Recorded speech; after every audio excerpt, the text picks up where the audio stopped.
अगर किसी ने कभी किसी गली में ज़िंदगी गुजारी हो तो वो जानता है कि पड़ोसी सिर्फ दीवार के उस पार नहीं रहते, वो एक दूसरे की आदतों, आवाज़ों और छोटी छोटी बातों का हिस्सा बन जाते हैं, एक दूसरे को पहचानते हैं। मगर सोचिए, अगर पूरी गली एक राज में बंद हो और सबको पता हो लेकिन कोई बोले नहीं तो क्या हो। शहर के कोने पर एक नई बस्ती बनी थी, एक सीधी पतली गली जिसमें दोनों तरफ एक जैसे घर थे। सफ़ेद दीवार, काले गेट, एक ही डिज़ाइन, एक ही रंग। और वो गली डेड एंड वाली गली थी। सब घर बिल्कुल नए थे, एक जैसे थे, इतने नए कि दीवार की खुशबू तक महसूस होती थी। जब लोग वहाँ शिफ्ट होने लगे तो सब ने एक दूसरे को मुस्कुराकर वेलकम किया। शाम को बच्चे खेलते, रात को रोशनी एक साथ बुझती, सब नॉर्मल लगता था। बस एक बात अजीब थी, जब भी कोई गली से बाहर निकलता दूसरी गलियों के घर उन्हें पुराने लगते, धीरे धीरे घसीटे हुए। पर ये एक ही गली थी जहाँ सारे घर बिल्कुल नए थे, जैसे वक्त ने सिर्फ इस जगह को छुआ ही ना हो। लोग हंसकर कहते, बिल्डर ने बहुत अच्छा काम किया है, और बात ख़त्म हो जाती। लेकिन कुछ दिन बाद छोटी छोटी अजीब बातें होने लगी उसी नई गली में। एक रात बिजली चली गई पूरे शहर में, पर इस गली में सिर्फ एक ही घर की लाइट जल रही थी, नंबर 7 वाला घर। जब लोग बाहर निकले सबको बहुत अजीब लगा कि गली में सबके पास लाइट्स ऑफ है, लेकिन इस घर में कैसे लाइट्स ऑन है। लोगों ने सोचा शायद इन्होंने इन्वर्टर लगा रखा हो, लेकिन कुछ लोगों को लाइट्स नंबर 1 में भी दिखी, कुछ को नंबर 3 में भी दिखी और कुछ को नंबर 2 में भी दिखी। कुछ पड़ोसियों को एक घर में लाइट दिखती तो कुछ को किसी दूसरे घर में। गली के सब लोग एक दूसरे के नाम से जानते थे, लेकिन कोई भी किसी के घर नहीं गया था। वहाँ घर नंबर 3 में कौन रहता था किसी को पता नहीं था, घर नंबर 2 में कौन रहता था किसी को पता नहीं था। बस एक दूसरे का नाम सब के सब कहते, हाँ हाँ हम रहते तो है, मगर जब पूछा जाता कौन, सब चुप हो जाते, जैसे याद के किनारे से कोई बात फिसल जाती हो। एक बूढ़े पड़ोसी जो दूसरी गली में रहते थे, रहमान, रोज़ सुबह वॉक करते थे। एक दिन उन्होंने धीरे से कहा, ये गली पहले कुछ और थी। लोग हंस दिए, पर चाचा ने फिर कभी बात नहीं की, और एक हफ्ते बाद वो बिना किसी वजह के घर छोड़कर चले गए। एक शाम तेज बारिश हुई, पानी सड़क पर जम गया, और जब पानी ने गली के बीच की मिट्टी को हिलाया तो ज़मीन के नीचे से पुराने पत्थर दिखने लगे, जैसे नीचे कोई पुरानी इमारत दफन हो। उस रात सभी पड़ोसियों को एक ही आवाज़ें सुनाई दी, धीमी, साथ साथ, अलग अलग घरों से, जैसे कोई दीवार के अंदर से कह रहा हो, हमें बचाओ। अगली सुबह सबने एक दूसरे से पूछा, कल रात कोई आवाज़ सुनाई दी, और ख़ुद सब ने झूठ बोला कि नहीं। मगर सबकी आंखों के नीचे नींद की कमी थी। गली में कोई भी नया मेहमान आता तो वो यही कहता, यहाँ अजीब सी बू आती है, जैसे कुछ जल रहा हो। जो भी नया आता वो यही बात कहता, लेकिन ये बू किसी भी गली में रहने वालों को कभी नहीं आई। सभी रहने वाले तुरंत कहते, नहीं नहीं, सब यहाँ नया है, जैसे सब एक ही बात रिपीट करने को मजबूर हो, जैसे कोई गलती हुई हो जिसे सब मिलकर छुपा रहे हो। और फिर एक बच्चे ने खेलते वक्त मिट्टी खो दी और उसे एक पुरानी नेम प्लेट मिली, ऊपर लिखा था घर नंबर 1, मगर ऐसा लग रहा था वो प्लेट जलकर राख हो गई थी। कुछ बची थी। और सबसे डरावनी बात, उस पर जो भी सरनेम था, ऐसा लग रहा था वो मिटाया गया था। किसी ने कभी वो नाम अपना नहीं बनाया। बोले कि ये हमारी नहीं। ये सिर्फ एक गली नहीं थी, ये एक घटना की जगह थी। एक ऐसी घटना जिसे पूरी गली में बहुत बड़ा कुछ हुआ था। मगर ज़मीन कुछ दिनों के बाद गली की खामोशी टूटने लगी। पहले धीमी सी खनक, जैसे लकड़ी की पुरानी अलमारी अपने आप हिल रही हो। फिर धीरे धीरे आवाज़ें हर घर से आती। लेकिन अजीब बात ये थी, हर किसी को लगता कि ये आवाज़ पड़ोसी के घर से आ रही है। किसी को रोना सुनाई देता, किसी को धीमी सी घुटन भरी चीखें सुनाई देती, किसी को दीवार पे उंगली घिसटने की आवाज़ें सुनाई देती। दिन गुजरते गए, आवाज़ें तेज़ होती गई, जैसे कोई दीवार के अंदर फंसा हो, जैसे कोई बाहर निकलना चाहता हो। एक शाम हर्षा का सब्र टूट गया। उसने अपने कान बंद किए, मगर आवाज़ उसके दिमाग के अंदर तक गूंज रही थी। उसने गुस्से में दरवाज़ा खोला। बस आज बात करके रहूँगा पड़ोसी से। वो 2 कदम आगे बढ़ने लगा कि उसके पैर जम गए। आवाज़ पड़ोसी के घर से नहीं, उसी के घर से आ रही थी, अंदर से, जैसे कोई उसके कमरे में उसके पीछे खड़ा हो। हर्षा धीरे से मुड़कर अपने घर को देखने लगा। गेट बंद थी, खिड़कियां बंद थी, फिर भी अंदर से एक भारी सांस की आवाज़ जो चिल्ला रही थी, जैसे कोई दीवार के बिल्कुल पास खड़ा हो। हर्षा का गला सूख गया, मगर वो फिर भी कबीर के घर की तरफ गया। कबीर ने दरवाज़ा खोला। उसका चेहरा पहले से ज़्यादा पीला था। उसने सीधे से हर्षा से पूछा, तुम्हें भी सुने आया? हर्षा कुछ बोलता उससे पहले ही कबीर ने पीछे मुड़कर अपनी घर की तरफ देखा। उसकी आंखों में खौफ भर गया था। सुन रहे हो तुम? हर्षा ने कान लगाया, लेकिन उसे कुछ सुनाई नहीं दिया। बिल्कुल खामोशी। लेकिन कबीर का जिस्म काँप रहा था। वो बोला, कोई मेरा नाम से बुला रहा है, मुझे बहुत डर लग रहा है। कबीर धीरे से बोला, घर के अंदर से। मुझे बाहर जब आता हूँ तब आवाज़ें आती है। हर्षा ने कबीर का कंधा पकड़ा। यहाँ से तो मुझे कुछ सुनाई नहीं दे रहा, उसने कहा। कबीर ने सिर झटका। तुम्हें नहीं, मुझे आवाज़ें आ रही है।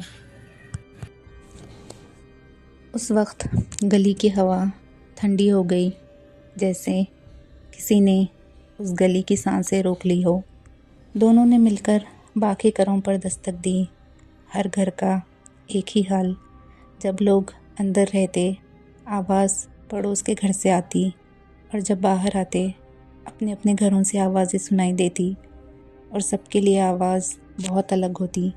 किसी को बच्चे की चीखने की आवाज़ आती, तो किसी को बूढ़ी औरत की सिसकियाँ, और किसी को अपनी खुद की आवाज़ सुनाई देने लगी थी। और सबसे डरावनी बात, ऐसे लगता था कोई दर्द में कहार रहा है, चिल्ला रहा है, जैसे कोई किसी आग में फंस गया हो, जैसे उनकी ज़बान सिकुड़ने लगी हो। उस रात पूरी गली में एक भी खिड़की नहीं खुली, कोई बाहर नहीं निकला, मगर दीवारों के पीछे सब सुन रहे थे। धीमी, रिसती हुई, घुटन भरी आवाज़ें। और एक वक्त ऐसा आया जब सबको लगा कि आवाज़ सिर्फ सुनाई नहीं दे रही, बल्कि घर के अंदर चल रही है, जैसे पैरों के निशान, बहुत धीरे, बहुत पास। सुबह जब रोशनी हुई, सब नॉर्मल लग रहा था, मगर हर घर की दीवार पर अंधेरा सा छाया हुआ था। अंदर की तरफ से जैसे किसी ने उंगलियों से जोर लगाकर धक्का दिया हो, जैसे कोई बाहर निकलना चाहता हो, और मिट्टी में गली के बीच एक नया धंस गया हिस्सा, जैसे ज़मीन ने रात को कुछ निगल लिया हो। और इस दिन सबको पहली बार एहसास हुआ, ये आवाज़ें पड़ोसी से नहीं आ रही, ये आवाज़ें उन घरों की याद से आ रही है जो कभी यहाँ थे और अब भी कहीं यहीं पर है। सब पड़ोसियों के मर्दों ने फैसला किया, ये आवाज़ें कोई मजाक नहीं, हमें सच जानना होगा या फिर हम महफूज नहीं रहेंगे। अगली सुबह वो सब मिलकर बगल वाली पुरानी गली में गए और एक घर पर दस्तक दी। भाई साहब, ये नई गली के बारे में कुछ पता है? हर घर से एक ही जवाब मिलता, नहीं पता, हम यहाँ नए हैं। कोई कहता, किसी के मामले में हम नहीं पढ़ते। कोई कहता, जो सुना था सब भूल गए। उनके चेहरे पर एक अजीब सी सख्ती आ जाती, जैसे सच बोलना उनके लिए मना हो, जैसे कोई लफ्ज़ ज़ुबान पर आकर वापस लौट जाते हो। आखिरी घर बचा था, लकड़ी का पुराना दरवाज़ा, उस पर धीरे से लिखा हुआ था, रुद्रा। दरवाज़ा खुला, सफ़ेद बाल, गहरी आंखें, थका हुआ चेहरा। वो चुपचाप सबकी बातें सुनता रहा, फिर धीरे से बोला, पता नहीं मुझे ये बताना चाहिए या नहीं। गली में खामोशी छा गई। सारे लोग एक दूसरे को देखने लगे। रुद्रा बोला, 2 साल पहले वो गली बिल्कुल जिंदा थी। सबने सांसें रोक ली। रात के करीब 3 बजे डेड एंड पर एक छोटा सा ट्रांसफार्मर था। उसमें एक धीमा सा ब्लास्ट हुआ। आवाज़ ज़्यादा बड़ी नहीं थी, इसलिए लोगों की नींद नहीं खुली। रुद्रा की आवाज़ धीमी पड़ गई, मगर आग बहुत बड़ी थी। उसने कहा, 10 मिनट, सिर्फ 10 मिनट में पूरी गली जल गई। हवा ठंडी हो गई, जैसे किसी ने सुनते ही सांस खींच ली हो। लोग सो रहे थे, किसी को पता ही नहीं चला, किसी को भागने का, बचने का मौका ही नहीं मिला। दरवाजे बंद थे, खिड़कियां बंद थे और आग पूरे घरों की तरफ फैल गई थी, चारों तरफ। रुद्रा की आंखें एक जगह जम गई। सुबह जब लोग पहुंचे तो सिर्फ दीवारें बची थी, ना चीखें, ना मदद, बस काली खामोशी। उस गली का एक भी इंसान नहीं बच सका, एक भी नहीं। हर्षा का गला सूख। हर्षा ने पूछा, कोई भी नहीं बचा? रुद्रा ने धीरे से सर हिलाया और बोला, बाद में उनके रिश्तेदारों ने घर बेच दिए। बिल्डर आया, सब कुछ तोड़ दिया, नए घर बना दिए, बिल्कुल नए, बिल्कुल साफ, जैसे वहाँ कुछ हुआ ही ना हो। वो रुक गया, फिर धीरे से बोला, लेकिन जहाँ मौत अचानक आती है वहाँ याद नहीं जलती, वो रहती है। हर्षा ने धीरे से पूछा, फिर हमें आवाज़ें क्यों सुनाई देती है? रुद्रा बोला, ये आवाज़ें सिर्फ तुम्हें नहीं, हमें इस गली तक भी सुनाई देती है। रुद्रा ने सीधे जवाब देना ज़रूरी नहीं समझा। उसने उन सब की आंखों में देखा और बोला, क्योंकि जहाँ लोग सोकर जल गए वहाँ आवाज़ बाहर नहीं आई, वो दीवारों में बंद हो गई। और जब नए घर बने तो उन दीवारों को भी एक जगह मिल गई, पर आवाज़ अब भी बाहर निकलना चाहती है। सब चुप थे। तब रुद्रा ने सबसे डरावनी बात कही, तुम लोगों ने कहा हर किसी को अलग आवाज़ें सुनाई देती है। सबने हाँ में सर हिलाया। रुद्रा की आंखों में दर्द उभर आया। इसका मतलब जिस घर में तुम रहते हो वहाँ किसी की मौत हुई थी, वो तुम्हें बुला रही है। घर लौटते वक्त सबने महसूस किया कि नई गली की हवा बदल चुकी है, जैसे दीवारें सुन रही हो, जैसे मिट्टी उनके कदमों को याद कर रही हो। और उस रात पहली बार आवाज़ें लफ्ज़ों में बदली, धीमी जलती हुई, घुटन भरी। दरवाज़ा खोलो, हम अंदर है, हम जल रहे हैं। अगली सुबह गली के सभी लोग एक जगह जमा हुए। डर, गुस्सा, बेचैनी, सब कुछ उनके चेहरों पर साफ लिखा था। उन्होंने बिल्डर को बुलाया।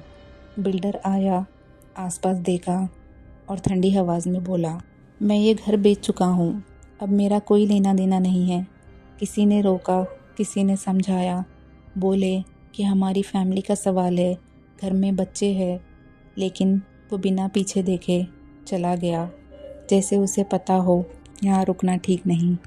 सभी गली के लोग मायूस हो गए। घर के अंदर सब कुछ ठीक रहता, बर्तन अपनी जगह, दीवारें चुप, हवा बिल्कुल सीधी, लेकिन जैसे ही कोई घर से बाहर कदम रखता, दिल ज़ोर से धड़कने लगता। एक अजीब एहसास, जैसे पीछे कोई रह गया हो, जैसे अंदर से कोई पुकार रहा हो। बीवी, बच्चे सब ठीक होने के बावजूद हर आदमी को लगता घर सुरक्षित नहीं, जैसे खामोशी सिर्फ एक पर्दा हो। सबने मिलकर फैसला किया, घर बेच देते हैं, लेकिन कोई ख़रीदने नहीं आया, कोई भी नहीं। कुछ लोग आते, दरवाजे तक पहुंचते और बिना वजह लौट जाते, जैसे गली खुद मना कर देती हो। दिन गुजरते गए, आवाज़ें बढ़ती गई, पहले धीमी, फिर साफ, फिर डर को पीछे छोड़ देने वाली। कभी किसी को अपना नाम सुनाई नहीं दिया, कभी किसी को बंद दरवाजे पर हल्की सी दस्तक होती, कभी रात के बीच जैसे कोई कह रहा हो, हम जल रहे हैं, दरवाज़ा खोल दो। आखिर एक एक करके सबने घर छोड़ दिया, दरवाजे बंद होने लगे, खिड़कियां बंद होने लगी, नाम मिट गए। नई गली फिर से खाली हो गई। आज वहाँ कोई नहीं रहता। घर सीधे खड़े हैं, रंग बिल्कुल नया, दीवारें सफ़ेद और साफ, लेकिन रात को हवा रुक सी जाती है और उस खामोशी के बीच कभी कभी बहुत धीमी सी, बहुत दूर से आवाज़ें आती है। ना तब कोई सुन सका था, ना अब कोई है जो सुन सकता है, पर पुकार अब भी चल रही है। गली अब भी ज़िंदा है और शायद वो किसी का इंतज़ार कर रही है कि कोई आए और उन्हें बचाए।